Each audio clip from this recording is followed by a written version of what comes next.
Survey number 4 मालेवाड़ी Bahmani ईदगाह के सामने 700 साल पुराना कब्रिस्तान है। बताया जाता है 22 एकड़ 9 गुंठा जमीन कब्रिस्तान की है, जिसमें से 10 एकड़ जमीन 1968 में कसारा पानी में फेक एंट्री द्वारा प्राइवेट लोगों के नाम पर लाया गया, जिसके बाद बची हुई 12 एकड़ 9 गुंठा जमीन वक्फ बोर्ड में रजिस्टर्ड है। बताया जा रहा है कुल 22 एकड़ 9 गुंठा जमीन बारगाह सैयद साद मखदूम पीर ज़ंजानी के अहाते में आती है, जिसकी निगरानी सज्जादा नशीन बारगाह पीर ज़ंजानी कर रहे थे। जिसके बाद 18 दिसंबर 2007 में लैंड माफिया ने जेसीबी के जरिए मैदान साफ कर दिए। आरोप है इसमें 700 साल पुरानी खबर भी तोड़ दी गई है। जिसके बाद 18 दिसंबर 2007 को सज्जादा नशीन बारगाह पीर ज़ंजानी सैयद सजाउद्दीन ज़ंजानी और सैयद सज्जाद अली नामदार दोनों ही ने शहर के राघवेंद्र नगर पुलिस थाना में शिकायत दर्ज कराई। एफआईआर नंबर 102/2007 के तहत एफआईआर दर्ज हुआ, जिसके बाद लैंड माफिया ने काम को ब्रेक लगा दिया। फिर जमीन के जिम्मेवारों ने 10 एकड़ की कब्जा की गई जमीन को कैसे रिकॉर्ड में लाया गया है, इस पर जांच पड़ताल शुरू कर दी। फिर 2017 में कब्जा की गई जमीन पर बाउंड्री उठाने की कोशिश शुरू कर दी गई। मार्किंग स्टोन रखकर लेआउट बनाने की कार्रवाई का आरोप है, जिसके बाद सभी मोहल्ले के जिम्मेदार और सज्जाद अली नामदार, पूर्व डिप्टी मेयर और सज्जादा नशीन सैयद शाह सदरुद्दीन ज़ंजानी ने पीर ज़ंजानी कब्रिस्तान बचाओ आंदोलन शुरू किया। उस वक्त के आरसी और डीसी को शिकायती पत्र दिया गया, जिसके बाद आरसी ने इंक्वायरी बैठा दी।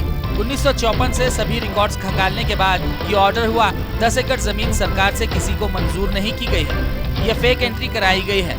कहा गया है तुरंत पानी से नाम हटाया जाए। जिसके बाद कई सालों तक उस ऑर्डर के इम्प्लीमेंटेशन के लिए जिम्मेदारों ने डीसी कार्यालय के चक्करें काटी, कोई हल नहीं मिला। बताया जाता है राजनीतिक समर्थन से उसी 10 एकड़ जमीन को NHGDA कराया गया, लेकिन जमीन के असली मालिक से उसका अधिकार और दूर होता गया।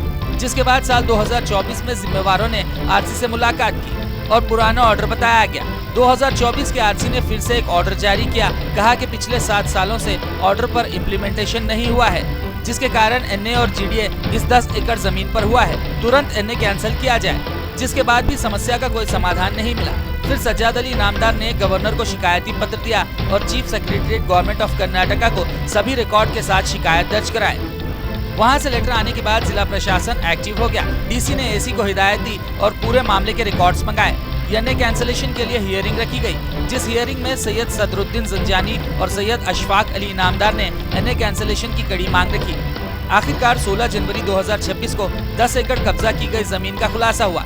ये जानकारी मिली ये 10 एकड़ जमीन सरकार से किसी को अलॉटमेंट नहीं हुई है, ये फेक एंट्री है। बताया गया ऐसी रिपोर्ट तहसीलदार द्वारा सबमिट की गई। बताया जा रहा है जल्द ही 10 एकड़ जमीन से कब्जा हट जाएगा और जमीन वापस वक्त की निगरानी में आने का अंदेशा है। इस पूरे मामले में जो कोई भी अधिकारी शामिल है, उसके खिलाफ जिम्मेवारों ने लोकायुक्त और सरकार से शिकायत दर्ज कर केस कराने की तैयारी में है। जल्द ही इस मामले में हाई कोर्ट का दरवाजा भी खटखटाया जाएगा।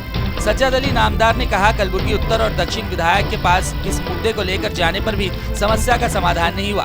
सज्जाद अली ने अपील की है कब्रिस्तान को बचाने में शहर की जनता समर्थन दे।